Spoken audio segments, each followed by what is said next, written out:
Good morning. Today going to talk about material handling and role of ergonomics in job design.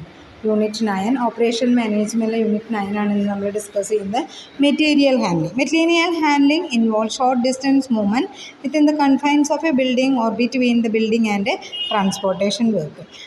It uses wide range of manual, semi-automated, automated equipments include consideration, protection, storage and control of material throughout manufacturing.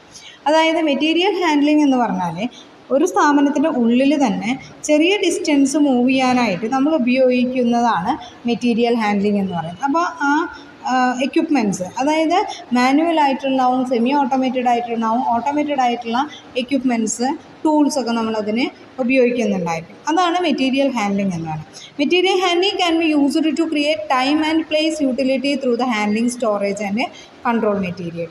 അതായത് time and യൂട്ടിലിറ്റിയാണ് നമുക്ക് create ചെയ്യുന്നത്. അതായത് നമുക്ക് time കുറയ്ക്കാനും സ്ഥലത്തിൻ്റെ distance heavy ആവാതെ നമുക്ക് യൂസ് ചെയ്യാനുമായിട്ട് അത് ഹെൽപ്പ് ചെയ്യുകയാണ് ചെയ്യുന്നത്. ഇനി functions of material handling. The basic function of material handling choose most appropriate material handling equipment, safe and fulfil the material handling requirements at minimum possible cost. Material handling എന്നതിൽ മെയിനായിട്ടുള്ള function എന്ന് പറഞ്ഞാൽ അതിന് suitable ആവുന്ന equipments select ചെയ്യുക എന്നുള്ളതാണ്, choose ചെയ്യുക എന്നുള്ളതാണ്.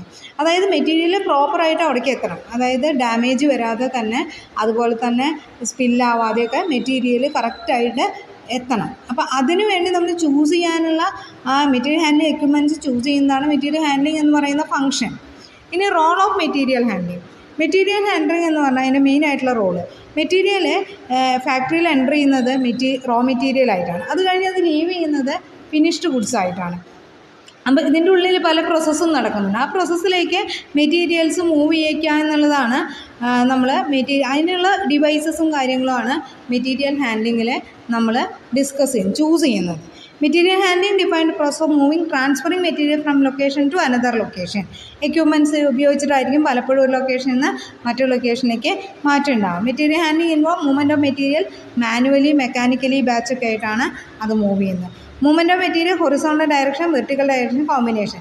നമുക്ക് ഹൊറിസോണ്ടലായിട്ട് കൊണ്ടുപോകുന്നതാവും, വെർട്ടിക്കലായിട്ട് കൊണ്ടുപോകുന്നതാവും, കോമ്പിനേഷനായിട്ട് കൊണ്ടുപോകും. Average cost of material is 20 to 60% of total cost of production. അതായത് നമ്മുടെ പ്രൊഡക്ഷൻ്റെ നല്ലൊരു 60% വരെ ചിലവ് വരുന്നത് മെറ്റീരിയലിനാണ്. അത് പ്രോപ്പറായിട്ട് യൂസ് ചെയ്തിട്ട് വേസ്റ്റ് ആക്കാതെ, ഡാമേജ് ഇല്ലാതെ യൂസ് ചെയ്യുക എന്ന് പറയുന്നത് വളരെ ഇമ്പോർട്ടൻ്റ് ആണ്. അപ്പോൾ അത് മെറ്റീരിയൽ ഹാൻഡ്ലിംഗ് എന്ന് പറയുന്നത് ഇമ്പോർട്ടൻറ്റ് ഫാക്ടറാണ്. ഇനി പ്രിൻസിപ്പിൾസ് ഓഫ് മെറ്റീരിയൽ ഹാൻഡ്ലിംഗ്. അതായത് മെറ്റീരിയൽ ഹാൻഡ്ലിങ്ങിൽ മെയിനായിട്ട് നോക്കുന്നത് എലിമിനേറ്റ് വേസ്റ്റേജ് ആണ്. നമുക്കൊരിക്കലും വേസ്റ്റേജ് അതുപോലെ തന്നെ വാല്യൂ കളയാതെ നമ്മൾ എത്തിക്കുക എന്നതാണ്. Distance, minimise distance adopting shortest റൂട്ടുകൾ ഉപയോഗിച്ചിട്ട് ചെയ്യുക. സ്മൂത്തായിട്ട് യൂണി ഡയറക്ഷനിൽ കൊണ്ടുപോകുക, ബാക്ക് ട്രാക്കിംഗ് ഇല്ലാതിരിക്കുക.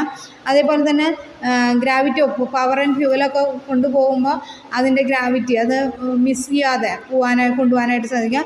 ബൾക്ക് കണ്ടെയ്നേഴ്സൊക്കെ കൊണ്ടുപോകുന്ന സമയത്ത് കുറച്ച് കമ്പോണൻസ് അല്ല കൊണ്ടുപോകേണ്ടത്, അത് ഫുള്ളാക്കിയിട്ട് കൊണ്ടുപോകാം. പിന്നെ ഡാമേജസ് ഉണ്ടാവാൻ പാടില്ല. Mechanical instead of manual labour ഉപയോഗിക്കുന്നതിനേക്കാൾ നല്ലത് മെക്കാനിക്കൽ ഡിവൈസസ് ഉപയോഗിക്കുകയാണ്. എപ്പോഴും നമ്മൾ വർക്കൊക്കെ നടക്കുന്ന സ്ഥലങ്ങളിൽ മുകളിലേക്ക് സാധനങ്ങൾ കൊണ്ടുപോകാനൊക്കെ ലിഫ്റ്റ് യൂസ് ചെയ്യുന്നത് കണ്ടിട്ടുണ്ടായിരിക്കും. Select proper and suitable material handling equipments. നമുക്ക് ഏറ്റവും ഇമ്പോർട്ടൻ്റ് ആണ് സ്യൂട്ടബിൾ ആയിട്ടുള്ള ഹാൻഡ്ലിംഗ് എക്യുപ്മെൻറ്റ്സ് ഉപയോഗിക്കാം. Avoid interference handling equipment with production flow. അതിൽ തടസ്സങ്ങളില്ലാതെ കൊണ്ടുപോകാം. Non production time handling equipment like stinging, loading and unloading. അതായത് പ്രൊഡക്ഷൻ അല്ലാത്ത സമയങ്ങളിൽ അതെന്ത് ചെയ്യുന്നു, നമ്മൾ പ്രൊഡ്യൂസ് ചെയ്തിട്ടുള്ള സാധനങ്ങൾ കയറ്റി അയക്കാനൊക്കെ ആയിട്ട് ഉപയോഗിക്കുന്നു. Deliver material closer to the point of use. Material എപ്പോഴും അതിൻ്റെ അതായത് എക്യുപ്മെൻറ്റ്സിൻ്റെ അടുത്തായിട്ടാണ് നമ്മൾ സൂക്ഷിക്കുക. Key centres of stores near the പ്ലാന്റിൻ്റെ അടുത്ത് സൂക്ഷിക്കണം. വേസ്റ്റ് അവോയ്ഡ് ചെയ്യണം. അതുപോലെ തന്നെ മൾട്ടിപർപ്പസ് ഹാൻഡ്ലിംഗ് ആയിട്ടുള്ള എക്യുപ്മെൻറ്റ്സ് ഉണ്ടെങ്കിൽ അത് നമ്മൾ അതാണ് നമ്മൾ മെയിനായിട്ട് യൂസ് ചെയ്യേണ്ടത്. Utilisation handling equipment, operation research technique ഉപയോഗിച്ചിട്ടും ഒപ്റ്റിമം യൂട്ടിലൈസേഷൻ, ഈ എക്യുപ്മെൻറ്റ്സ് ഒപ്റ്റിമം യൂട്ടിലൈസ് ചെയ്തിട്ട് വേണം യൂസ് ചെയ്യാനായിട്ട്. സ്റ്റാൻഡർഡൈസ്ഡ് ആയിട്ടുള്ള ഹാൻഡ്ലിംഗ് എക്യുപ്മെൻറ്റ്സ് ഉപയോഗിക്കണം. Move men is preference to material. എപ്പോഴും നമ്മൾ മെന്നിനാണ് പ്രിഫറൻസ് കൊടുക്കുക, അതാണ് ആദ്യം എത്തേണ്ടത്. ഗീവ് പ്രോപ്പർ ട്രെയിനിങ് കൊടുക്കുക, പ്രിവെൻറ്റീവ് മെഷേഴ്സ് എടുക്കുക, അതുപോലെ തന്നെ handling should be simple and accident proof. മെയിനായിട്ട് മെറ്റീരിയൽ ഹാൻഡിൽ ചെയ്യുമ്പോൾ നമ്മൾ ശ്രദ്ധിക്കേണ്ട ഒരു ഇമ്പോർട്ടൻറ്റ് മാറ്ററാണ് ഹാൻഡിൽ ചെയ്യുന്ന സമയത്ത് ആക്സിഡൻറ്റ്സ് ഉണ്ടാവാതിരിക്കാനായിട്ട് ശ്രദ്ധിക്കുക. നമ്മൾ ലിഫ്റ്റൊക്കെ യൂസ് ചെയ്യുന്നത് അതിൻ്റെ വർക്കുകളും ഫിനിഷിങ് മാത്രമേ കഴിയാത്തുണ്ടാവുള്ളൂ. നമ്മൾ മുകളിലേക്ക് സാധനങ്ങൾ കൊണ്ടുപോകാനൊക്കെ ആയിട്ട് ലിഫ്റ്റ് യൂസ് ചെയ്യാറുണ്ട്. അപ്പോൾ അത് ആക്സിഡൻറ്റ് പ്രൂഫ് ആയിരിക്കണം നമ്മൾ മെറ്റീരിയൽ ഹാൻഡ്ലിംഗ് എക്യുപ്മെൻറ്റ്സ് ഉപയോഗിക്കേണ്ടത്. Okay, thank you.